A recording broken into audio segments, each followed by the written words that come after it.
Pria ini masuk ke kedutaan Amerika dengan begitu sombong. Dia bahkan membawa sniper di area pemeriksaan. Selanjutnya, saat petugas keamanan memeriksa tubuhnya, dia dengan sengaja memperlihatkan dua pistol yang ada di ikat pinggangnya. Tindakannya membuat takut penjaga keamanan. Penjaga dengan cepat menodongkan pistol ke arahnya, dan segera membawanya ke ruang interogasi. Lalu kepala keamanan masuk dengan membawa sniper itu. Pada saat ini Michael sangat ingin tahu tentang pria itu. Karena walaupun dia sudah memeriksa semua sistem kepolisian, dia tidak menemukan hasilnya. Akhirnya dia bertanya, "Siapa kamu?" 47 dan aku seorang pembunuh. Tidak ada nama seperti itu. Tapi itu namaku. Mendengar itu Michael berpikir bahwa pria itu sedang bercanda. Lalu mulai mengancam dia agar segera menyerah untuk mendapatkan keringanan hukuman. Jika tidak, aku akan membuatmu tidak bisa makan dan minum. Dia juga memberitahu 47 dengan angkuh, bahwa dia mempunyai ratusan cara untuk menghilangkannya. Namun 47 tetap tenang. Dia melihat tato di tangan Michael, dan mengatakan bahwa Michael punya 2 anak perempuan. Jika Anda menyayangi putri Anda, maka Anda harus melepaskan saya. Setelah mendengar itu Michael menjadi marah. Michael langsung mengisi peluru sniper itu. "Hati-hatilah, tindakanmu berbahaya."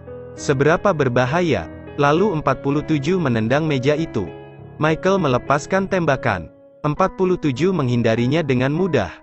Dia juga mulai melawan beberapa penjaga. Hal itu membuat Michael kaget.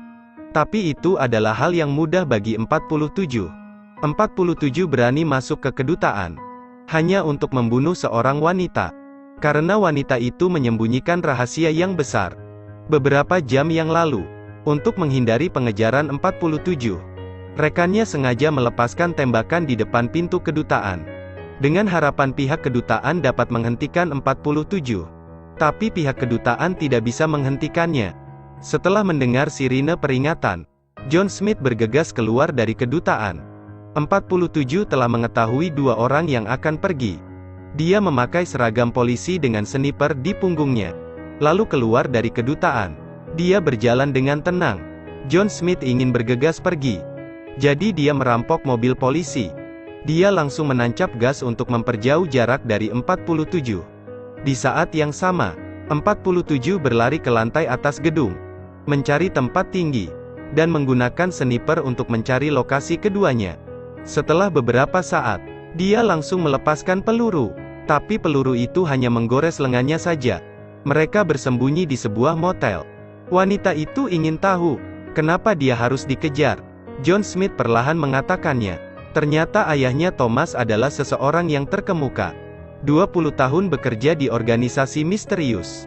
Melalui modifikasi genetik, mereka membangun kelompok pembunuh super tanpa emosi, dengan kualitas fisik yang kuat. 47 adalah salah satunya. Dan organisasi ini semakin besar. Thomas menyadari bahwa itu akan berbahaya. Jadi dia membakar dokumen percobaannya, lalu hilang dengan cara yang misterius. Dan tidak ada yang menyelidiki hal itu. Namun sekarang banyak organisasi ingin menemukan Thomas, untuk memulai kembali percobaan genetiknya. Itu juga alasan Cartier diburu. Karena itu satu-satunya cara untuk menemukan Thomas.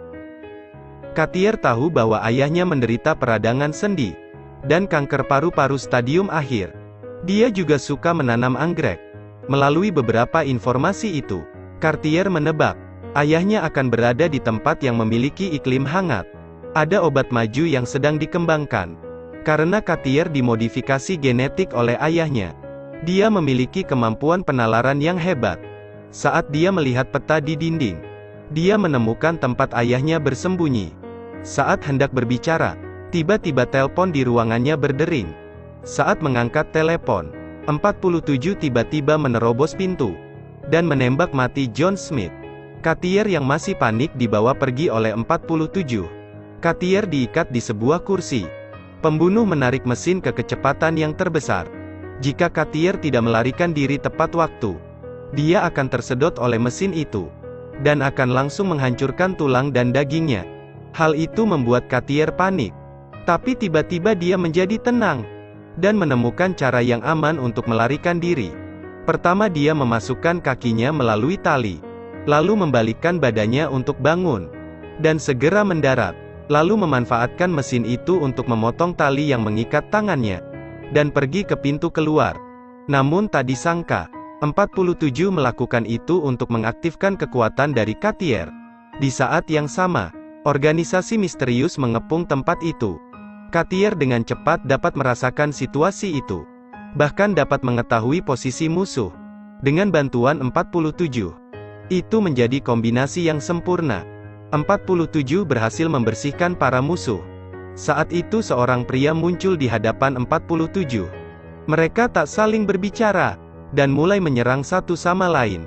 Yang mengejutkan, pria itu dapat membuat 47 terdesak. 47 mengeluarkan pisau, lalu melakukan serangkaian serangan yang mulus. Dia pikir itu akan berhasil, tapi pria itu menggunakan rompi anti peluru titanium. 47 tidak mampu lagi melawannya. Dia dipukul jatuh dengan menyedihkan ke tanah. Saat pria itu hendak membunuh 47, Cartier menembakkan peluru yang memecahkan kaca. Lalu 47 memanfaatkan kesempatan itu, dan itu menciptakan ledakan yang hebat. Setelah mereka keluar, 47 mengungkap identitas John Smith. Dia bergabung dengan organisasi misterius, dan organisasi itu sudah lama terlibat dalam kegiatan ilegal. Mereka juga memiliki bahan percobaan untuk melakukan rekayasa genetik, dan mungkin dunia akan dipenuhi dengan darah. Dan Thomas sudah tahu bahwa itu akan terjadi. Dia membuat 47 jadi memiliki emosional. 47 tidak pernah mengejar Cartier, tapi dia diam-diam melindungi Cartier.